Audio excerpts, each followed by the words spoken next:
Hello, friends, and welcome to Sleep Tight Stories. I have had a cold recently, but I am feeling much better now. In this story, Bernice comes home from school, and while she is telling Papa Bear about her day, she tells him that Bobby and Gertrude and several other children were out sick from school.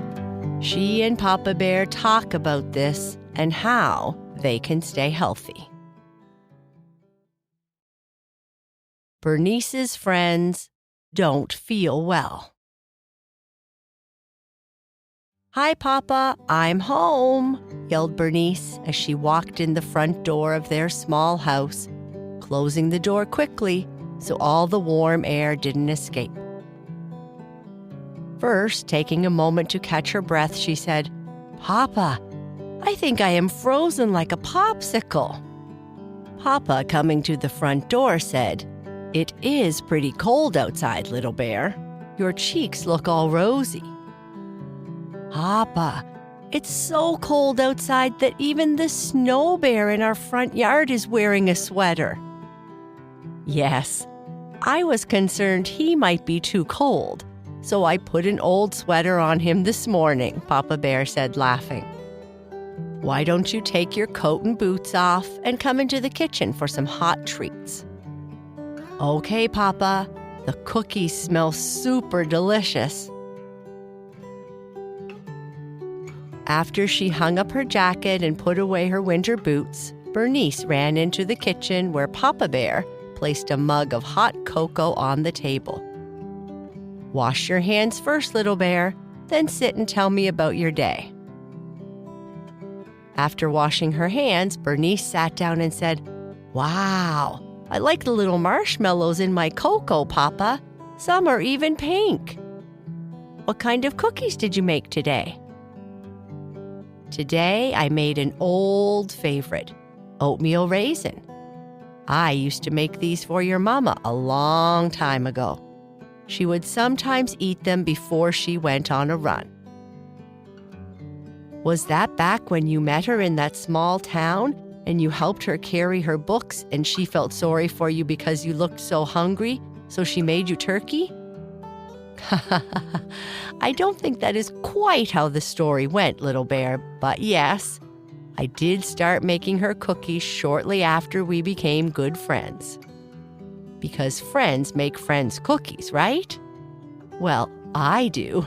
I'm sure other people have their own way of showing appreciation to others. I bet you if you gave more people your cookies, Papa, lots more people would smile more." "Thank you, little bear. And that's not a bad idea. Maybe we should try that sometime." "So, how was school today?" "Classes were super cool. We learned about bones and stuff. And math class was fun. And in art class, I painted a picture of the Milky Way. But my Milky Way has cookies for planets." "The teacher said today that we have to protect our toes because the bones in our toes are the most fragile." That sounds like good advice, little bear, and I can't wait to see your painting of the Milky Way. It sounds like you are learning lots of new things and having fun too. "Yeah, I'm a good learner and enjoy my work, but, Papa, I was a little bit lonely in school today." "Why is that, little bear?" "Well, Bobby wasn't in school today and neither was Gertrude. In fact, many of the kids weren't in class today. The teacher said that they were all not feeling well, and some kids were starting to not feel well by the end of the day because they had those yucky boogers in their nose." I think recently a lot of people have bad colds, and for kids in school, that often means staying home until they feel better. "But I don't have a cold, Papa. How come they have a cold and I don't?" "Remember last year, little bear? You were homesick with a bad cold too. A cold virus got inside your body and made you sick. Maybe you have been lucky, or the virus just didn't have as much of an effect on you this time. I just remember boogers, lots and lots of boogers. They were kind of yucky. Little bear, a cold is an upper respiratory system infection. This just means it can affect the nose, throat, and sinuses, and create lots of yucky stuff in your nose. I remember sleeping lots and you telling me stories, Papa. Rest is often the best medicine, little bear. Making sure you get lots of sleep, eat good food, and keep your body fit through regular exercise are good ways to help yourself prepare for a cold. And cookies, right, Papa? And cookies, Papa Bear laughed. Getting up from the table, Papa Bear said, "Why don't you do some reading while I prepare dinner for you and Mama Bear?"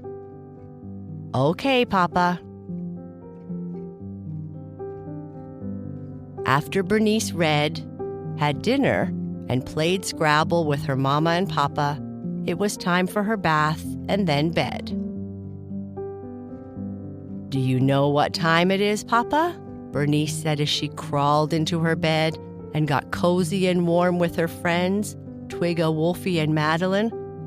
"Is it time for me to go to bed, little bear?" "I'm kind of sleepy," Papa Bear said, covering his mouth while yawning. "Yeah, I caught you yawning when we were playing Scrabble. Remember, Papa, you need to get lots of rest so you won't catch a cold." "Yes, rest is important. So give me a hug and I'll go straight to bed," Papa Bear said, as he held out his arms for a hug. "Hey, you forgot something, Papa," Bernice said with a laugh. "I did? What did I forget, little bear?" "You forgot that it's time for you to tell me a story," Bernice said with a great big smile. "Oh, how could I forget my favorite thing in the whole wide world?" "Are you squeaky clean after your bath?" Papa Bear asked. "I certainly am, and I used shampoo that smells like strawberries." Strawberry shampoo sounds delicious," Papa Bear said. "You can't eat it, silly." "Did you brush your teeth?" "Yes, and I did my best job." "Are you comfy and warm?" "Yes, Papa." "How about Twigga, Wolfie, and Madeline? Are they ready for a story too?" "I think they are." "Okay, give me a big hug and a kiss, and I'll tell you another of my short stories." "Thank you, Papa." Once upon a time, in a world full of magic and fun, there lived a brave little bear named Boo Boo. She lived in a large castle at the edge of a mystical forest. In this forest were unicorns, fairies, gnomes, and all manner of insects, birds, and animals. It was a wonderful place.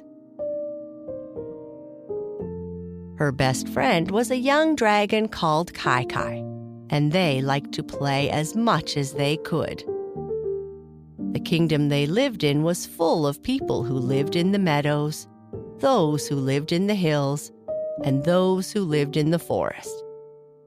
And they all lived in harmony. On this day, Boo Boo and Kai Kai planned on meeting Bluebell at Bixby's house to attend the after-school classes they often attended at his outdoor school near his house in the forest. But Bluebell had sent a message that the class was canceled. Kai Kai landed in the garden behind Boo Boo's castle. "I'm sorry I'm late, Boo Boo. I had to finish some lessons before I left and was a little bit slower than usual. If you get on my back, we can still arrive at Bixby's place early," Kai said. I don't think there is class today, Kai. One of the fairies sent me a message saying that Bixby isn't feeling well. Really? What's wrong? I don't think I have ever heard of Bixby getting sick. I'm just trying to read the message they sent. Some fairies' writing is so hard to read. Why don't I have a look? Kai said, as he took the small piece of paper in his giant front claws. Nope, don't understand, he said with a laugh.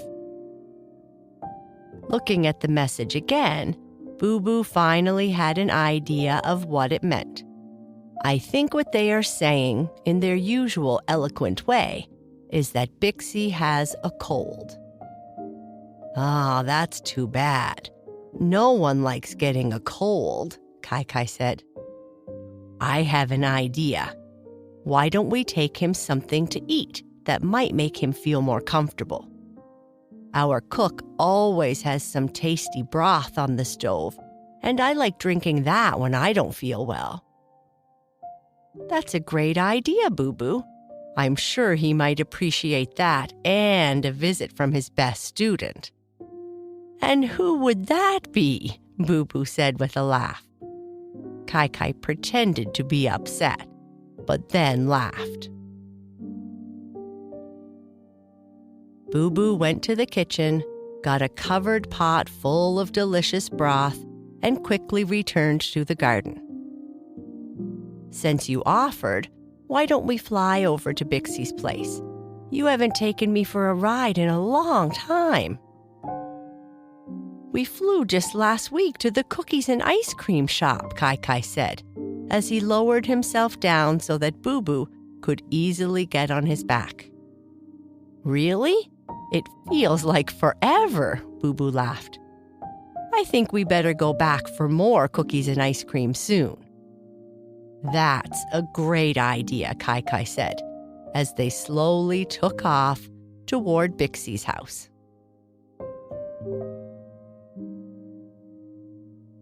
Landing in the clearing where Bixby held class, Boo Boo and Kai walked down the path that led towards Bixby's small house.